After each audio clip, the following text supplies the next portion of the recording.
morning, everyone. My name is Allison Arnold, and I am the Agriculture Extension Agent in Buncombe County and work with the Master Gardeners here in Buncombe County. We want to welcome you to our first Gardening in the Mountains. Great roses for Western North Carolina. Roses from the Learning Garden. This is our first presentation for the year. This morning we'll be using the chat box for questions and making time through the morning to respond to your questions. I want to welcome Judy Deutsch. She is our speaker today. She has a good bit of experience with roses, has been a part-time employee at the Biltmore Rose Garden for several years, is a member and past president of the Asheville Blue Ridge Rose Society. And for the last 10 years, Judy has been a consulting rosarian, a certified designation which requires ongoing work, study, and sharing of her extensive rose knowledge. She's been a Buncombe County Extension Master Gardener volunteer since 2007, and for 5 years has been the leader of the Learning Rose Garden, which is part of the Learning Garden Complex here at the Buncombe County Cooperative Extension Office in Asheville. There she works with a team of other Master Gardeners to create and maintain the rose garden. Through all that experience, all that planting, the growing and pruning, she has come to appreciate the joy of growing low maintenance, beautiful, reliable roses. We are so pleased to welcome our own Judy Deutsch as she shares her love of great roses for our Western North Carolina gardens. Let's get started. Hi, everybody. Did you get woken up at 6 o'clock this morning by thunder like I did? We're going to leave all that bad weather behind and look at nice sunny pictures of roses. The little rose that I'm showing you on my title slide is actually a little rose called Rosamundi. And it's an ancient rose. It's called a species rose. It's been around for hundreds and hundreds of years, and it's variegated. It's not on your list of roses. When you finally get your hand out, you'll see, because it only blooms once. And my feeling is most of us modern folks want roses that repeat bloom. But I thought it was a pretty way to start the day. As Allison said, around 2015, we moved out to a place that allowed us to have a campus and to put in gardens. There are a couple of things I do kind of want to show you. There's a walking trail that goes all the way around our gardens. And the whole complex here is called the Learning Garden. But within the Learning Garden, there are multiple gardens. Think of it like rooms in a house. In this area, we're going to add a dye garden. And next to our veggie garden, we're going to add a pollinator garden. But I don't care about those, because what I care about is the rose garden, and it's over here. You will see that it was put in as a fairly small garden. It has a great orientation. It faces southeast. And one thing that you can't appreciate, but you'll see in pictures, is that the road here, Mount Carmel Road, is going uphill. But then the parking lot is lower than the road. So the hill goes up and then down at the same time. So actually the rose garden, it's almost like it's in a bowl. And this makes it a very protected and very warm garden. It's amazing in the winter how the roses hardly seem to go dormant in that particular garden. We get heat off the pavement, heat off of parked cars, heat reflected off the building. So it's a warm garden, which is a euphemism for saying it's hot in the summer, but it was a great location.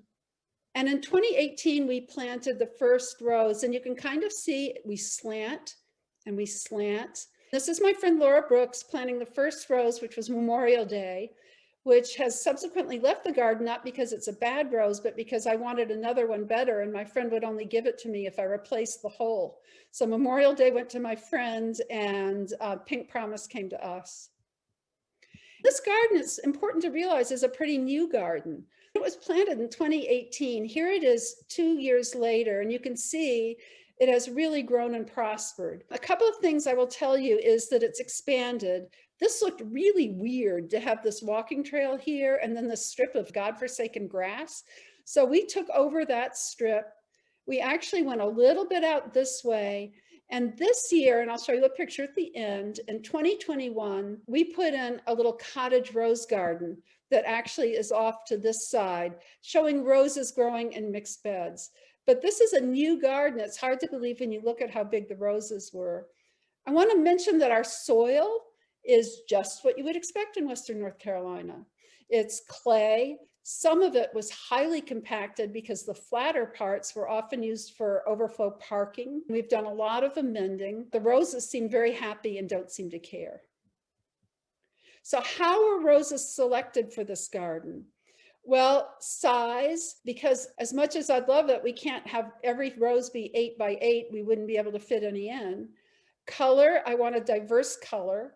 Fragrance, very important, priority to fragrance roses.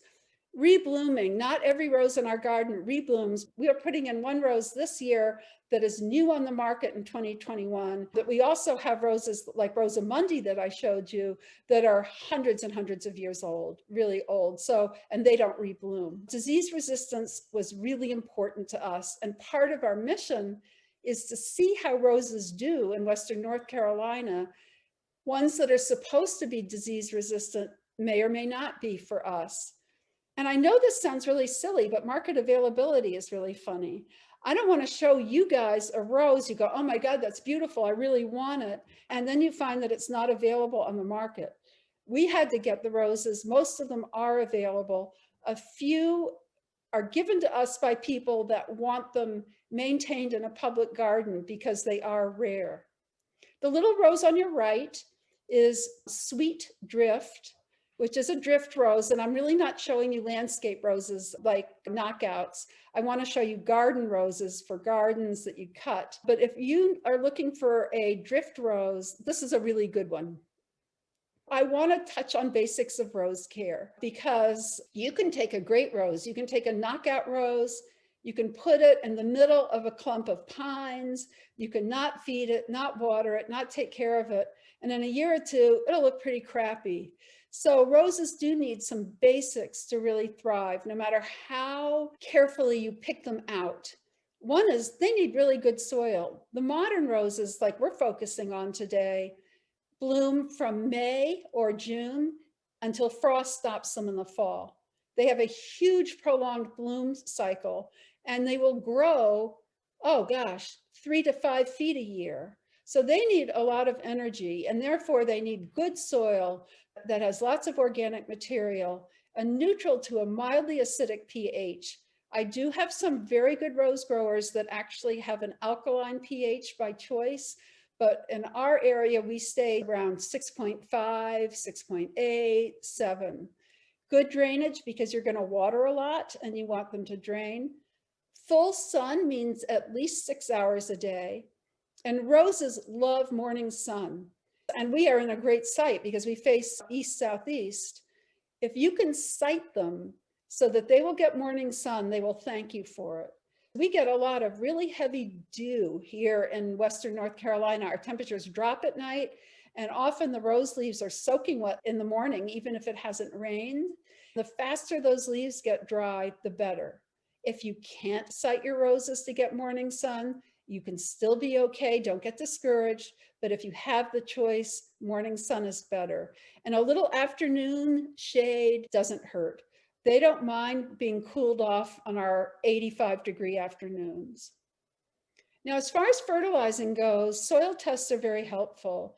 It took me many years as a master gardener to actually get into my head that soil testing would tell you what you needed to feed your plants, and in this case, roses.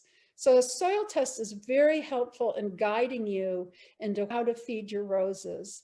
In the Learning Rose Garden, we use not a liquid, the word isn't granular, but a dry fertilizer that is largely natural ingredients, like alfalfa meal, bone meal, blood meal, that type of thing. Those fertilizers feed your soil, help your soil as well as your roses. They are slowly absorbed and won't hurt the roots of young roses. Try not to feed your roses after mid to late August.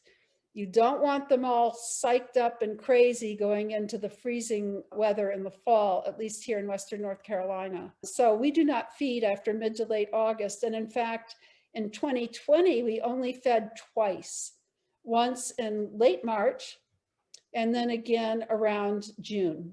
When I looked at the roses in late July, they were growing so rampantly. I went, I am not feeding you again. You obviously do not need it. And we did not do it.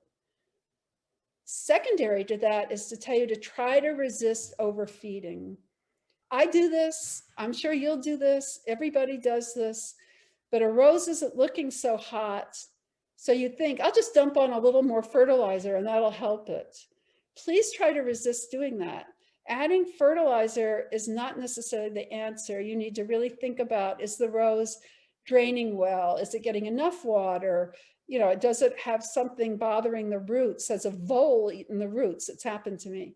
So don't just dump fertilizer on. It's not good for the environment and it won't help your rose. However, roses like lots of water. In the hot days of summer, you almost cannot water them too much if they have good drainage. You want your good drainage, and then you can really water. A very, very good rose grower once told me, if your temperature is in the 70s, you need 1 inch of water a week.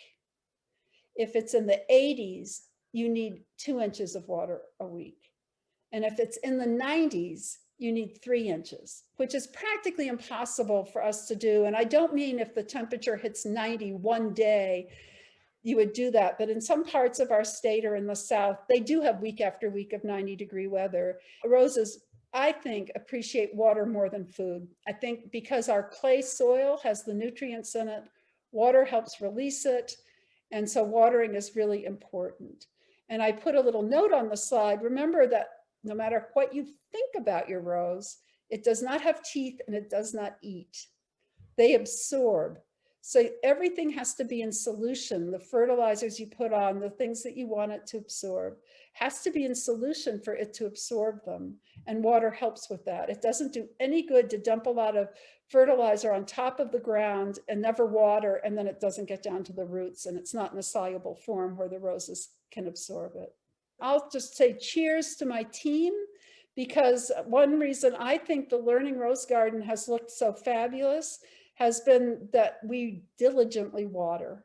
We make that a point. We have sign-up sheets to water during the hot days of summer. We've just put in drip irrigation that will help, but somebody has to be there to set it up, turn it on, turn it off, and put things away. So it's a big task for us, but I think it has really helped to make the garden as beautiful as it's been. I have to mention black spot. Black spot is the enemy of rose growers all over the world. A lot of people feel that it's sort of punishment for creating modern roses. But please remember that modern roses descend from old garden roses and old roses, and they brought the gene for black spot with it, along with other attributes. People in the rose industry are working very, very hard to determine what creates black spot resistance in roses, what genes create that, and therefore breed roses with better and better black spot resistance. All the roses you're going to see today from the Learning Garden have really, really good black spot resistance. We couldn't keep them in the garden otherwise, and I wouldn't show them to you otherwise. Are there any questions about anything? We did have a couple of questions about improving drainage. How can you prove it? What's the best way to improve drainage? The bottom of our garden goes down the hill and it ends at a parking lot, and you'd think we'd have a terrible problem. We really don't. One thing you can do is work in a lot of soil conditioner or an organic material to help your soil loosen up and drain better. You can also, we have, and I don't have a picture of, some raised beds. They're not very raised, but it's down in the lower part of the garden. They're probably 8 to 10 inches tall, and we put roses in those just to help get them out of the ground. I have a friend who's having terrible drainage problems, and he's talking about putting in a French drain system. That's above my pay grade. I don't think I could do that. Our clay soils do retain water, but if they're loosened up and have some soil conditioner and organic material, my experience has been they drain reasonably well. Can you say more about the conditioner? I guess you mentioned alfalfa meal and bone meal and something else. Yeah, I want to just say about fertilizers. Roses don't read the label, so they don't care. But you can buy fertilizers that say specifically, one of them is rose tone. One of them is made by Scott, and I've forgotten the name, but it's like organic rose food. And I use a Beatty product called Mills Magic. These are only 3 of many, and they are usually combinations of what I am going to call natural substances as opposed to chemical ones. They are not necessarily organic in the sense that they were grown, processed, handled to be certified organic, but they are naturally occurring materials. These agents usually have low levels of nitrogen, phosphorus, and potassium in them. If you have a terrible deficiency in your garden, you may need to add some supplemental non-natural phosphorus, let's say, to bring your phosphorus level up a little bit. But if you have a decent soil, these things will feed the soil and end up feeding your roses. You don't have to buy each product individually. If you read the label on some of these fertilizers, you will see that they're actually pre-mixed for you. They're already blended for you. I don't want you to have to go out and buy 85 things. You don't have to do that. Just go out and look for a dry fertilizer. By that, I mean not liquid, although you can use liquid if you want, but those are usually very fast acting, easy come, easy go, and they're through your soil much quicker. If you have a real nutritional problem in your garden, you can use them. But I like these slow release, slow acting, more natural fertilizers that help feed all those little soil critters and give you, in general, a happier soil and garden. Just getting back to black spot and how to treat it. Well, I'm going to jump right to my next slide. When we picked roses for the Learning Garden, I have to admit, I spent a lot of time researching because I did not want to bring like a typhoid Mary into the garden and then have black spot rampant. I really worked hard to try to find roses with good black spot resistance, but we do spray. The reason that we spray is that I never would plant one rose where 3 would do, and the garden is packed with roses. We have over 50 roses in that garden right now. They're very close together and they're very big. They've all reached their maximum. So we spray to prevent disease from potentially spreading. And the fact that new roses can bring spores with them. Roses that you buy in your local nurseries are actually raised as a crop. They're grown in fields. They're probably sprayed heavily to keep them healthy. A guy goes out with a machine, cuts them all back to a certain height, then they're pulled out of the ground, labeled and sorted until they're sold. So they can bring spores with them from wherever they were grown.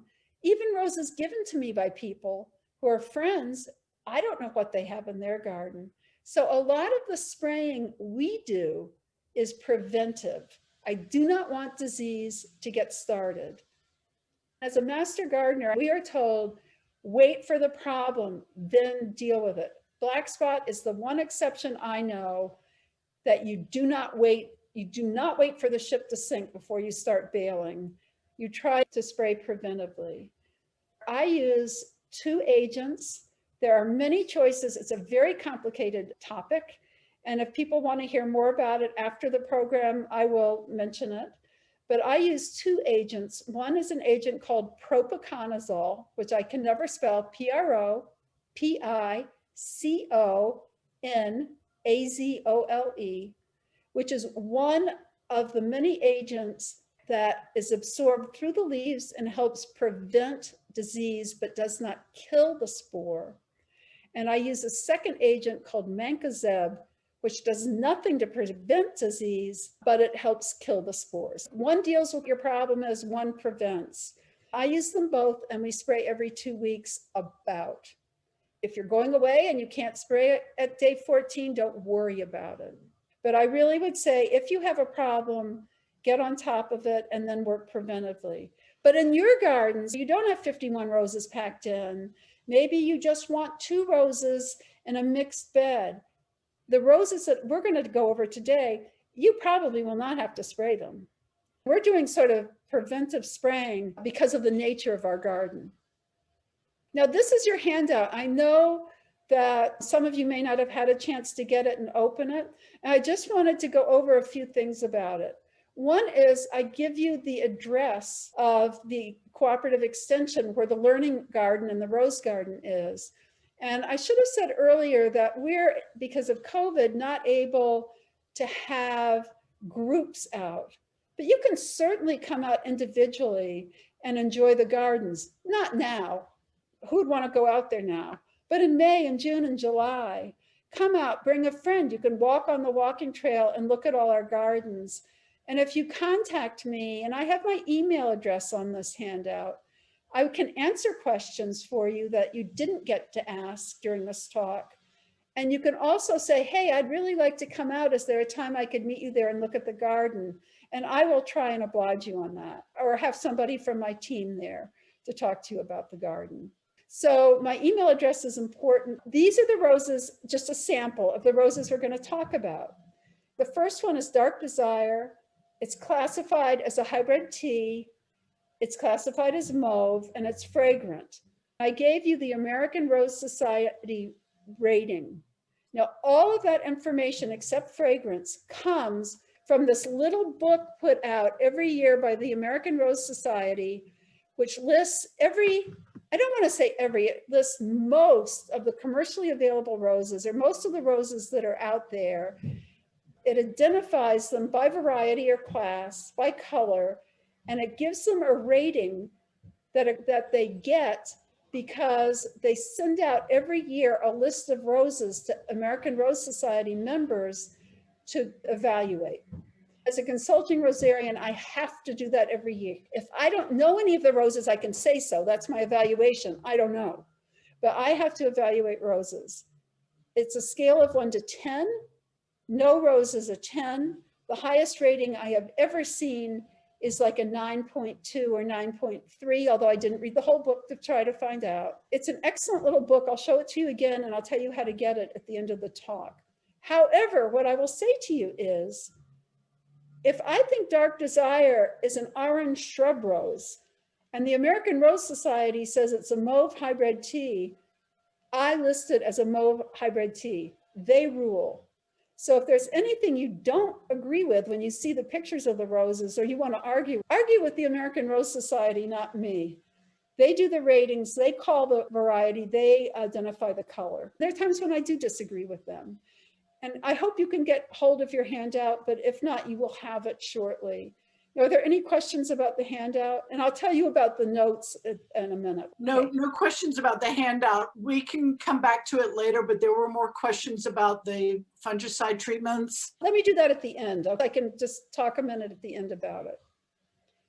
And maybe it'll be good. I'm very interested in doing a program about spraying with fungicides. I don't want to use insecticides, and we certainly don't use herbicides in our garden. But I want to do a little program, which we're going to video, about the technique of spraying, how to spray, how to mix, how to get your act together and get it done as simple and painlessly as possible. Because no one wakes up Saturday morning and says, oh boy, I have to go spray the garden. Nobody wants to do it.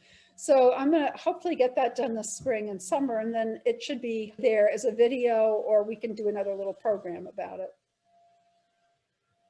So this is the first rose on your list, and I call it the eye roll rose, because if you go to my team and you say Dark Desire, everyone rolls their eyes, either because they love the rose or they want to take a machete and get rid of the rose.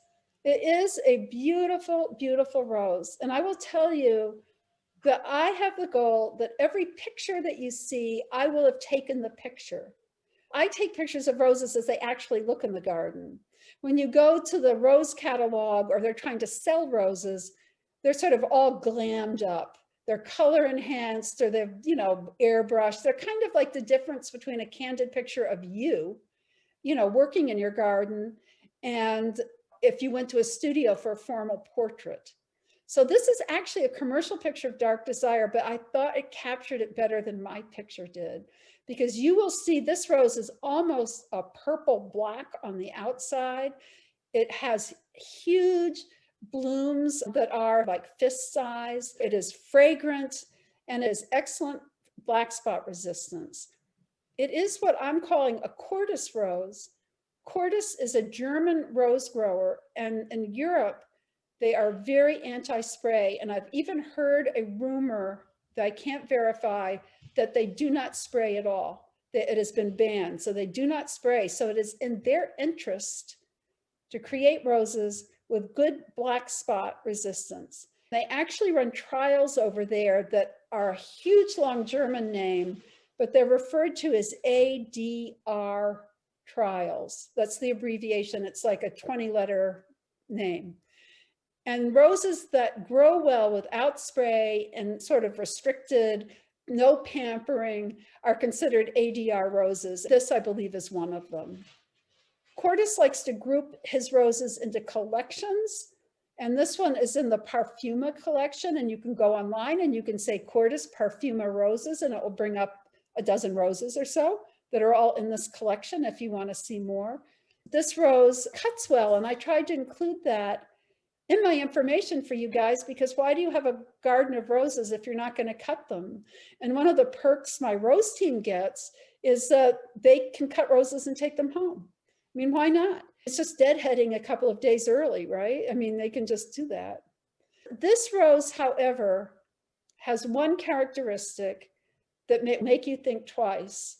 This is a whopping big rose. Most hybrid teas are tall but relatively narrow. And the reason that we roll our eyes with Dark Desire is that it grows in every single direction. It is sprawling. It really should be a shrub rose. I don't know how they got it in there as a hybrid tea, but they did.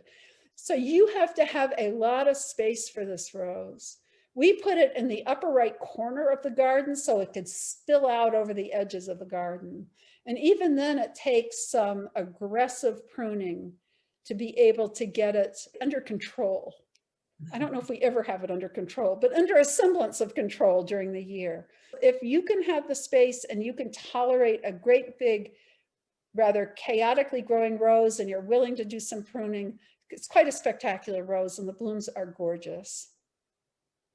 Judy, there is a question in the chat box about if these roses are grafted or on their own roots. If you I'm sure it's grafted, and there's a mixture. The older garden roses tend to be own root. A lot of the more modern roses are grafted. I can't tell you rose by rose, it's a hodgepodge, but we have both in the garden. To some extent, they graft roses to give them additional vigor.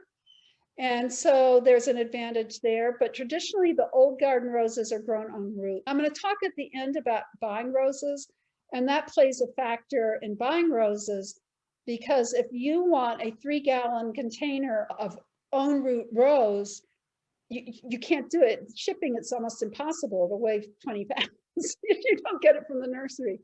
There is a trend more and more to have own root roses. I'm fine with that. Our garden has not made a tremendous difference. A lot of these modern roses, which are the ones I'm focusing on today, are grafted, although I can't promise you every single one is. do you know about Dr. Huey? Yes, Dr. Huey is one of the rootstocks, and often grafted roses will send out long canes of Dr. Huey. Dr. Huey's like Dark Desire in nature. It wants to take over the world, and you have to cut those back. Dr. Huey is a very common rootstock in our area. If you have a yellow rose, like I'm showing you, and all of a sudden these long canes appear with red roses on them, then you know that's Dr. Huey, and you cut it out. You cut it down at the base and try to get rid of it. This yellow rose is a floribunda, and a rose grower called Weeks has this easy series of roses. It's the Easy to Love series, and there's probably 12 roses or 9 roses in the series. We've grown a bunch of them. 2 of them have relocated to the Four Seasons garden because we didn't have room as they grew and got bigger. We still have a bunch of these, and you'll see several roses that I'm going to show you today have the word easy in the name, and they're part of this series. And as far as I can tell, they're a pretty good rose. They've all been good roses for us in the garden. I think Easygoing is a really nice yellow rose. It doesn't fade in the heat. A lot of yellow roses open yellow, and then they sort of turn into cream, and then they're done. There is a rose that some of you may know and grow called Julia Child that's actually in the Easy series too. I have killed Julia Child 3 times. I do not know why I cannot grow that rose. It seems to be a very hot and cold rose. It loves you. It's the best rose in your garden, or it looks dreadful and you take it out after a year. So I find easygoing more consistently good than Julia Child, but if you like Julia Child, grow her. This rose is mildly fragrant and is one of the better disease-resistant yellow roses that I know. I wanted to show you a classic hybrid tea, and this is Firefighter.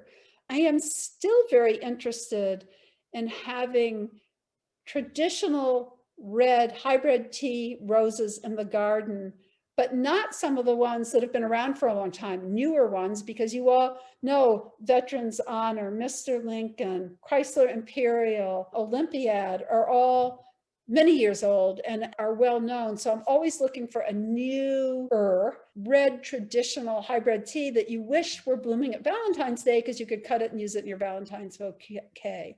I put this picture in. It's not a great picture, but I wanted you to see, though, this is so typical of a hybrid tea. This is a really long cane. And so if you were cutting this, you could cut them all the way back here and have that 18-inch to 2-foot cane to cut and bring in and put in a vase. This is a fragrant one. It is a very good cutting rose, and it is not very thorny, although any rose will get you if they can. And this is the best, really, I don't remember what year it came on the market, one of the better modern red hybrid teas that I have found, and I'm still looking. I always am curious. I think they're great. Total change of pace. This is Gourmet Popcorn, a rose that I just love. This is a miniature rose, but miniature refers to the bloom size and not the plant size. Actually, this rose has outgrown its spot and is moving very appropriately over to the cottage garden this year because it is a good mixed plant. Unlike Dark Desire, who does not play well with others, this plant plays well with others. And it would be a container-friendly rose if you wanted a rose in a container. This rose blooms continuously during the growing season. You have new opening blooms. Somewhere in here, you have some buds coming along. You have some open blooms, and you have some spent blooms. So it is cycling all the time between new and old blooms. So it's in bloom basically continuously during the growing season. This is a very, very sweet little rose. And by little, I mean bloom size. It's probably not the best cutting rose because it blooms in these little clusters. You would have a hard time figuring out where and how to cut it. But for a mixed bed, if you want to tuck in a white rose like this, it's a good choice. And as I said, it's coming over to our cottage garden this spring. Lady of Shalott is a David Austin rose. And I bet everybody in my audience knows David Austin roses and really, really likes them. This is not my picture. It's one of the pictures I did not take. Our picture of Lady of Shalott that I got was much more muted. This can be a little brighter. Roses can sort of change their coloration during the growing season, depending on the temperature. But this is a really nice David Austin rose. It is good sized. It wants to be 4 to 5 feet in our garden. It was planted temporarily in the fall of 2019, and then because of COVID, could not be transplanted in 2020. We could not work in the garden for April and May, and by June it was too hot to transplant it. So in our garden, it's moving to a new location where it will have all the room it needs. I thought this was kind of a great color if you like this color. It is fragrant, it cuts well, and I have a friend, I don't know if she's watching this talk, but she grows it in a container. It would probably have to be a pretty big container because it's a pretty big rose. But you know, if you're strapped for space and you want to give it a try, what's not to like? This is another Easy Series rose. For some reason, I'm really fond of this little rose. It seems smaller than some of our other roses who all grow into monsters in our garden. It's another Floribunda. It opens in kind of a bright orange and it fades into these kind of soft sunset colors. It's really pretty and it's sweet. It would be a good rose for mixed beds. You could try this rose in a container. We have tried containers at the Learning Garden, but we cannot do that successfully because we're not there enough to water them. and keep them watered. You could grow it on your front step and just make sure you kept it watered. I think this would be a terrific rose to put in a mixed bed with other colors. And it seems to be very floriferous and has bloomed very well for us. The first time we planted this rose in 2018, it got damaged somehow and we had to replace it. So this is still a fairly young rose in our garden. We'll see how big it maxes out, but my gut feeling is that it's going to stay in the 3 to 4 foot range instead of bigger than that. Mademoiselle Cecile Brunner is a polyantha. And I'm trying to remember the background picture I took. I have found this to be the single most hard rose to photograph because what it is, it has this little compact body, and then it has these sprays of very delicate, beautiful blooms coming off the body, but they disappear into the background and they're just really hard to capture. Polyanthas are modern roses that are in spirit old garden roses. They have a very old-fashioned look in your garden. This polyantha, Cecile Brunner, was known as the sweetheart rose because the legend is that people would cut these for corsage bouquets. If you ever went to your high school prom and you got given a bouquet and had little pink buds in it, it may have been Cecile Brunner. I cannot verify that rumor, but that's the story. This is also a very nice rose to put in your garden in a mixed bed. If I had room, it would move over to the cottage garden and it may still find its way. It is known as an earth-kind rose. Earth-kind roses are a very select, there's only about 24 of them at this point in time. Roses that were tested in Texas under conditions kind of like the ADR roses were tested in Germany. They were not mollycoddled, they were not pampered, they were not sprayed, and they were grown for several years. I've heard 7, maybe 3, I'm not sure, but they were grown under not finicky situations. And if they prospered enough to be a rose that you'd want in your garden, they were given the designation earth-kind. We have quite a few in our garden. Cecile Brunner comes in 2 forms, and the climbing one is much more common.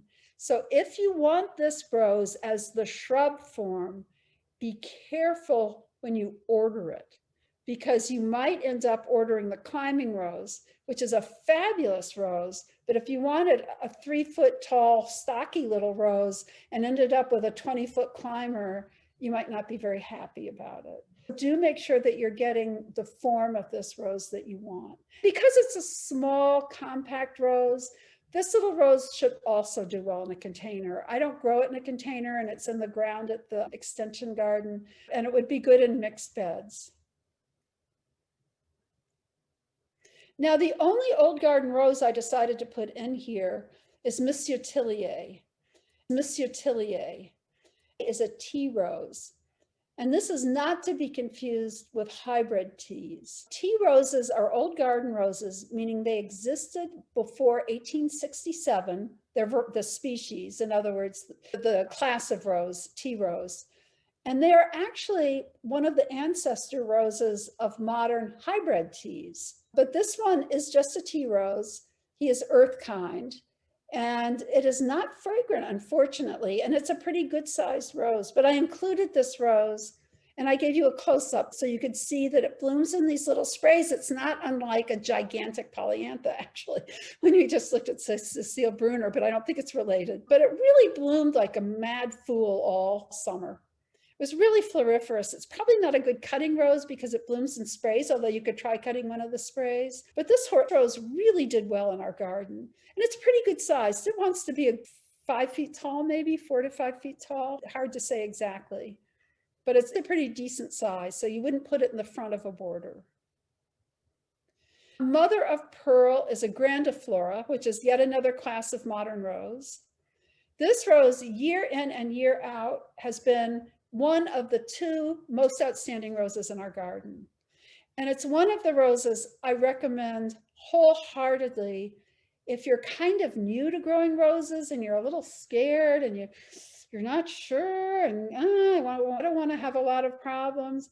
This is one of the 2 roses, we'll see the other one in a minute, that I recommend to people who are relatively new to growing roses. It has outstanding black spot resistance. It is a prolific bloomer. It blooms all summer long. And it blooms on long enough canes that you can cut it well. And it is just a great rose. It is not fragrant, however. It's one tragic flaw. And this is a rose that the American Rose Society characterizes as pink, pale pink. It is pink, I realize, but to me, it's more like a pale salmon. I guess they just don't have that color. So you have to want that color in your garden to like it. But this is just an outstanding rose. It is pretty good size. I looked it up. I'd say it's 4 by 3 or 4 is how big it's going to be. I measured ours last year, and it was 6 feet tall by 8 feet wide. It was ginormous. It was like a double rose. I don't know why it was so big. So while this rose is not supposed to normally be that big, be a little careful when you plant it. Give it some room in case it gets ambitious and decides to get that big. Another David Austin, Olivia Rose Austin, just a beautiful rose. There's nothing else to say about it. It's fragrant, it's big, it's beautiful. David Austin considers it one of the best roses he ever bred. I have nothing bad to say about this rose. I put up a close-up of the bloom because you can see that the bloom kind of has these little knot focuses. This bloom's a little open. It's called a quartered rose, and it gives it that old-fashioned look that David Austin is famous for and people really like and enjoy. Pink Peace. This was a rose where I fussed and fumed and obsessed about putting this in the garden. This is my picture. This is not color enhanced. So I took this picture. This is a hybrid tea, and it's related somewhere back in its ancestry to the very famous rose Peace. And I, for one, have never liked the rose Peace. I was really worried about disease resistance and all sorts of things, but I decided to just take a stab at it and put it in the garden, and it's done really, really well for us. It has been blooming well. The color is amazing. It is fragrant. It cuts well. I am impressed with this rose, so I included it for you. If you want that Schiaparelli pink, if you remember the old dress designer Schiaparelli, it's just really pink. And at the very end, I'm going to show you a little picture of the cottage garden, and you get a little glimpse of this rose in the background, and you'll see how it just stands out. Plum Perfect is another floribunda. It's another Cortis rose. It's in the Sunbelt collection, not the Parfuma collection. He likes collections. It's an unusual color. It gets to be about 3 to 4 feet tall. Ours is not that big yet. Plum Perfect in our garden has had a difficult life because I planted it. I didn't like where it was. I moved it in between Dark Desire and Mother of Pearl that I've just told you are 2 huge roses. So it was getting sort of swamped by them. So I relocated it one last time last year and told it I would never move it again. And it's doing well for us. This was actually a Plum Perfect taken at another site at the Red Cross, where it's also in the Red Cross garden, because ours isn't very mature yet. It's mildly fragrant. Many purple roses are very fragrant. This one is not, but it pays you back by having much better disease resistance than a lot of other purple roses. Quietness is the other rose that I recommend to people who are just dabbling and getting their feet wet and expanding beyond knockout roses. This is a shrub rose. This is, by the way, not my picture, but I just do not have a good picture of this rose. It's on my list for this year to get one. I just can't say anything bad about this rose.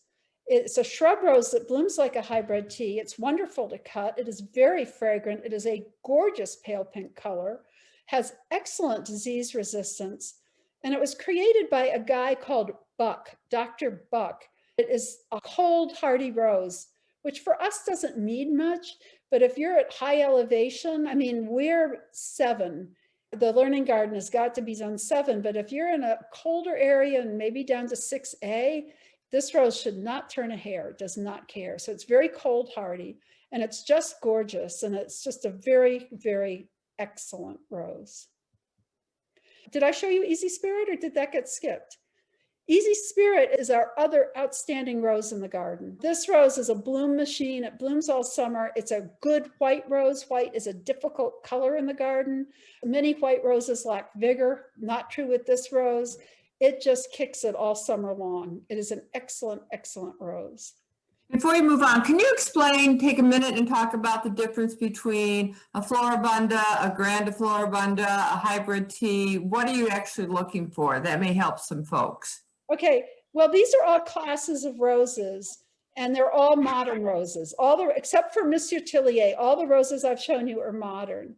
And they all were bred and identified and tend to have certain characteristics. Hybrid teas derive from tea roses like Monsieur Tillier, and another type of old garden rose called hybrid perpetuals. The idea was that you would get roses that repeat bloom during the season. A lot of roses back in the 1700s and 1800s did not repeat bloom.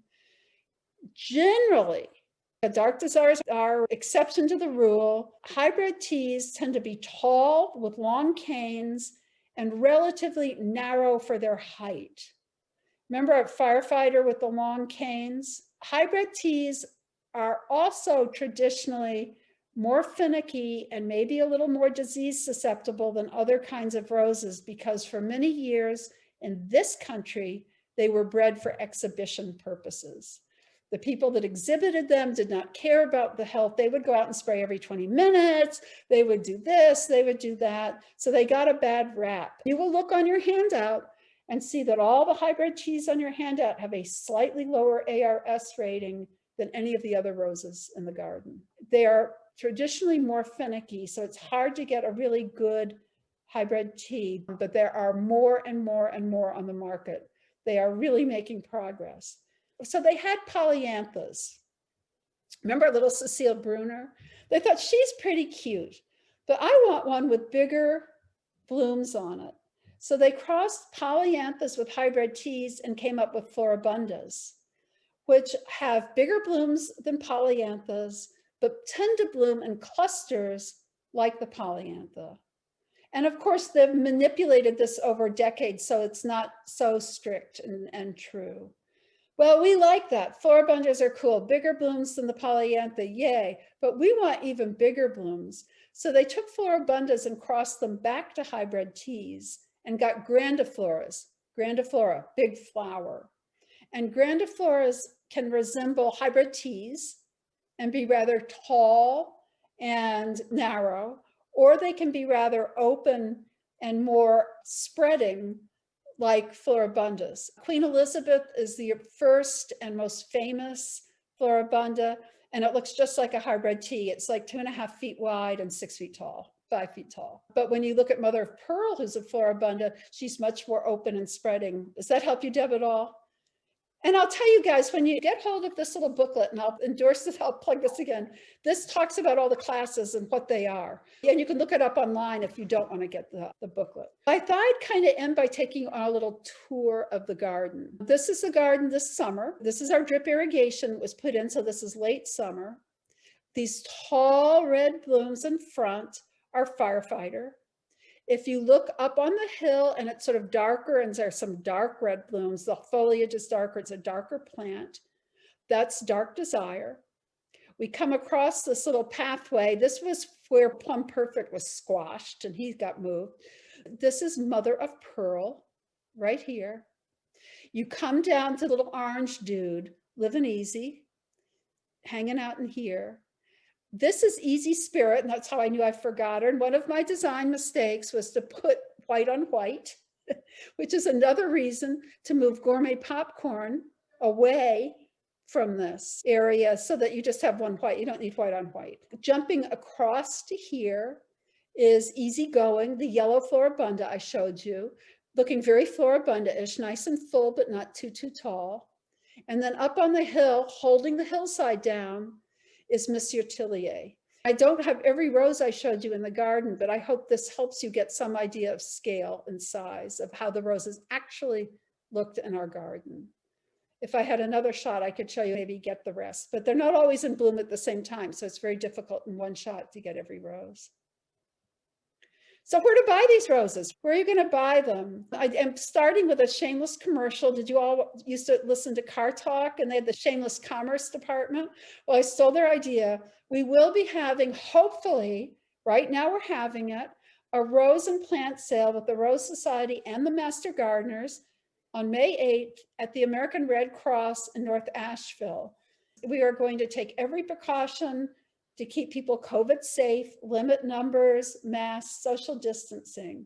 And obviously, if something goes wrong and our COVID numbers or situation turns and goes south on us, we may have to cancel, but that is in the works right now. Some of the roses you've seen today, a few of them will be in the sale, maybe, I've got to think, but we'll have excellent roses for sale. If you want to buy roses, always go to your local nurseries first. And the reason for that is you will get a great big, healthy 3 to 5 gallon container rose that's mature, ready to go in your garden, ready to bloom.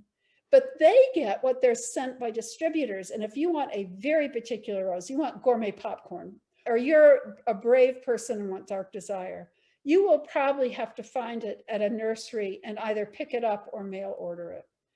In Western North Carolina, we have 2, we probably have more, but I'm aware of 2 really excellent nurseries. One is Witherspoon Rose Culture that's based in Durham.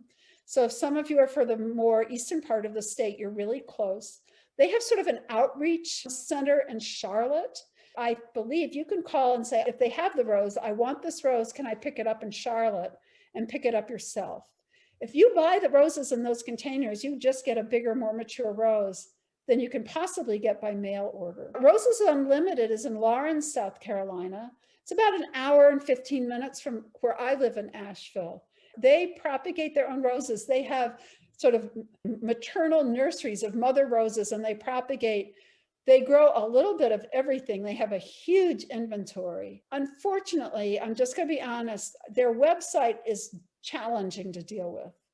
It is almost better to email them and say, I want pink peace, do you have it?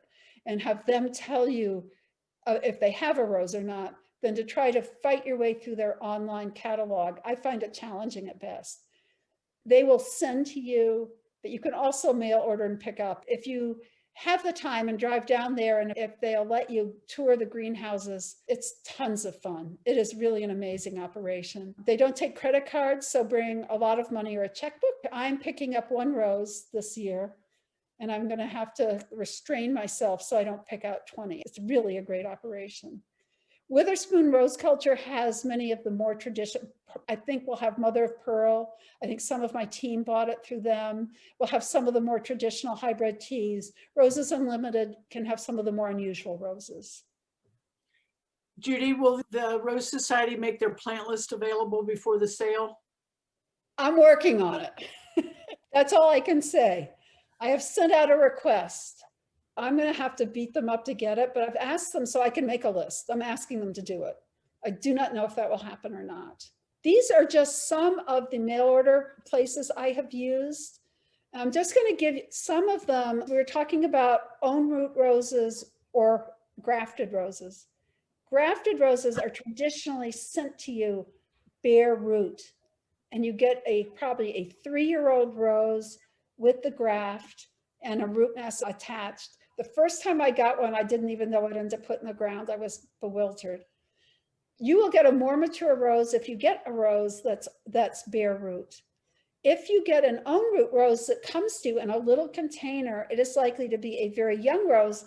And that's because shipping really gets prohibitive. If I buy a rose, I might pay $19 for the rose, but it might cost $19 to ship it. So you will get less mature own root roses that come to you in a container. I am starting to see roses where I think they are growing them out to be mature enough that they can ship them own root, bare root. But I can't tell you you're going to get those. I think I've seen them now and again. Shipping adds a lot to your cost if you mail order, just warning you. There are other perfectly good mail order places that you can access online, but these are all ones that I've used. For the Learning Garden, we have some roses coming from Antique Rose Emporium to add to our old rose collection. I want to do resources. One is Master Gardeners. Now I'm giving you the information for us in Buncombe County, but for those of you not in our county, your county undoubtedly has Master Gardeners, and you can access them and ask them for help. And even if they don't know too much about roses, we're very fortunate. We have a lot of Master Gardeners interested in roses, and several of us are consulting rosarians as well. They can refer you because every county or aggregate of counties tends to have a rose society. So if you're from Eastern North Carolina, you can find your local rose society. If the Master Gardeners can't help you, they can probably refer you. There's a wonderful website that I recommend called helpmefind.com/roses. This is on your handout. The easiest way to get to this website is to put in "help me find roses." Make sure you add the roses. When you put in things with roses, always make sure the website knows it's a rose, because you can go to some pretty shady websites pretty quickly. If you put in "dark desire," where to buy dark desire, I'm not responsible for what you come up with on your browser, okay? You have to put in "rose dark desire," just so you know, because you'll get some funky stuff. Help Me Find Roses is reliable. It gives you accurate information. It tells you where, hopefully, you can buy the rose. Sometimes it's out of date, so you have to put the where to buy. But if you go to the internet to look at pictures of roses, you might get anything anybody posts. I can post any rose and say it's Cecile Brunner. You don't know. So this will give you accurate information. I mentioned your local Rose Society already. In our neighborhood, it's the Asheville Blue Ridge Rose Society. There's our website. And if you're totally adrift and you don't know where to get information or help, go to the Carolina district of the American Rose Society. Because not only can you find local rose societies on there, you can find a list of consulting rosarians and hopefully find one in your area. Consulting rosarians act like Master Gardeners. They'll answer questions and help you out. Now on the right on the screen is a picture I took of this little handbook for selecting roses that the American Rose Society puts out every year. You certainly don't have to buy it every year because things don't change that much. If you join the American Rose Society, you get one for free every year. But if you're just buying it, every 2 or 3 years would be more than enough. And it just is packed with information. It tells you about classes of roses.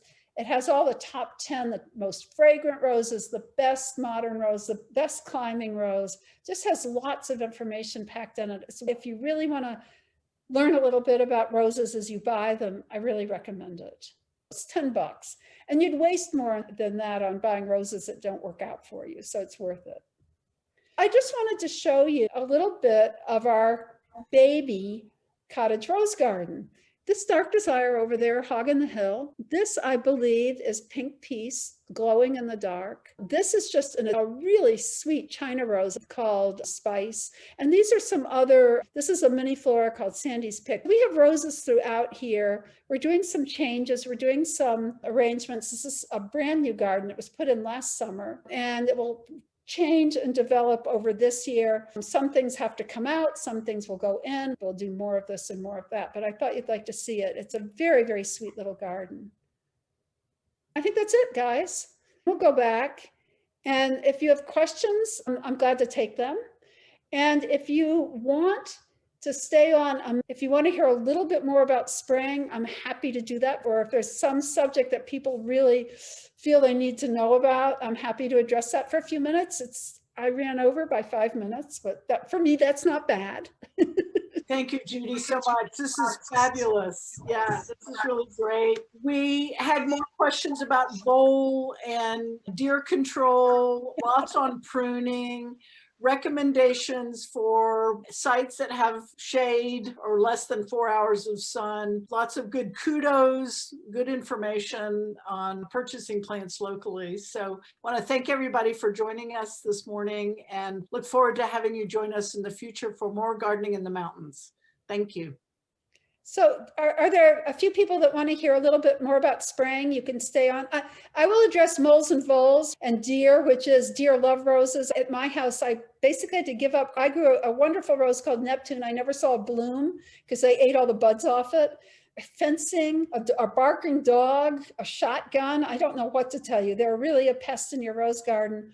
Voles you can plant in wire cages. It's a pain in the butt, but you can. You can also mix in, I've forgotten the name of it, you know, that sharp, pebbly stuff you can mix into your soil to deter voles. It's called permatil. I don't like to bump into it, but they're a pain. I hope you don't have them. I used to go out every morning and a rose would be falling over because it would be eaten by a vole, and I'd pick it up, I'd plant it in a container, it would grow back. Shade, don't grow roses with less than 4 hours of sun. It's a headache.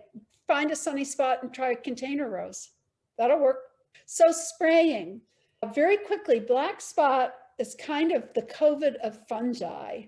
It's ubiquitous. And I used to say the influenza, but now we have even a more contemporary example. It mutates readily. It is pandemic and endemic. It's everywhere. It was present in old garden roses and they brought it right into new garden roses. I have come to really believe in prevention, which is why we spray our garden, although we don't have a big problem. There are different groupings of fungicides depending on mode of action. There are actually 6 groups. And I would recommend for those of you, the Chattanooga Rose Society has an outstanding website. They list fungicides, and I believe they have information about modes of action, which will make you want to kill yourself. It's very hard to read. It's all about enzymes. They have sprays for small gardens, sprays for large gardens. It's an excellent website. You type in Chattanooga Rose Society, you will get up Tri-City Rose Society of Chattanooga, same website. It's excellent. But in short, if you use most fungicides alone, resistance will develop. If you use propiconazole alone, which is a group 1, and you use it over time, you will have resistance develop. The bad part of that is that once you're resistant to propiconazole, your black spot race, as it's called, will be resistant to all group 1 agents. So you really want to prevent resistance from developing. It's like we have to all get vaccinated so we don't get resistant strains of COVID. Therefore, you should always have a second mode of action to use. I happen to use mancozeb. It's probably the most common, and it is a group 6. Group 6 fungicides attack the fungus on multiple sites, and therefore resistance is very unlikely to develop for group 6 agents. I think Captan is one. The agent that used to be marketed as Daconil is a group 6. There's several you can choose from. The most common is mancozeb. A lot of these agents are available in box stores and in your hardware stores. However, I am giving you the active ingredient name, and they're marketed as whatever. They could be marketed as bug juice, as a brand name. Look for your active ingredient, and you can find your listings on the Chattanooga Rose Society. I actually have a handout, and if people want that handout, which gives you by class the agents in the class, I'm happy to send it to you. Just email me, and once again, my email address is on the handout. The other thing I'm happy to share with you is a listing of all the roses currently in the Learning Rose Garden. I sent it to my team and they were horrified that there were so many. And it's not going to get any better. That list will change this season because some roses are going to be rehomed, hopefully within our complex. Some are going to leave and new roses are going to come in. I never envisioned having a totally static garden that didn't change over time. If you email me and ask for either of those things, I am happy to give it to you. Always when you spray, because propiconazole, just for example, is marketed in many different brands, you have to know the right amount to use for the brand or the formulation you are using. If I tell you I use 2 tablespoons a gallon, that means nothing because you don't know if you're using what I'm using. So don't ever listen to what I'm doing. Personally, look at your label and find out. Same thing for any of the other agents. You have to know what it is for that particular formulation. There are different concentrations and different formulations. Judy, are those sprayed together? Mix them together and you can use a stickant. I didn't usually use one, but one of the problems with spraying for me, first of all, I don't live at the extension, so I have to drive out there. And I like to spray when it is as cool as possible in the morning. You don't want to spray if it's 80, but our garden's hot and it faces east and the sun hits it in the early morning and it heats up like crazy. So I am trying to spray by 7-ish in the morning. The downside to that is that the leaves are soaked with dew because we have heavy dew. So I decided it might be better to use a stickant, some kind of surfactant stickant to help the spray. I just sort of assume that the wet leaves will dilute it. I soak them really well, but I want the spray to stick. And once again, you follow the directions on whatever product you're using. There are many out there. I want to mention one thing about spraying, and I tend to come and spray at really weird times. Every product you use has a re-entry time that I think is really important. I don't spray on work days, and I tend to spray on weekends because it's hard to get out there really early in school traffic. So if I want to get out there really early in the morning, weekends tend to be better. You don't want to spray when people are going to be in the garden. Maybe it's just an hour till it dries. I don't care. I just try to spray when nobody's going to be in the garden, and definitely when my team's not working. Are there any other questions that I haven't hit on? I'm happy to send you those handouts. I think we're good, Judy. Thank you so much for your time and your expertise and Okay. sharing that with us and all you're doing in the Learning Garden, Judy. Well, thank everybody for tuning in and spending not such a bad morning after all here. So thank you all very much.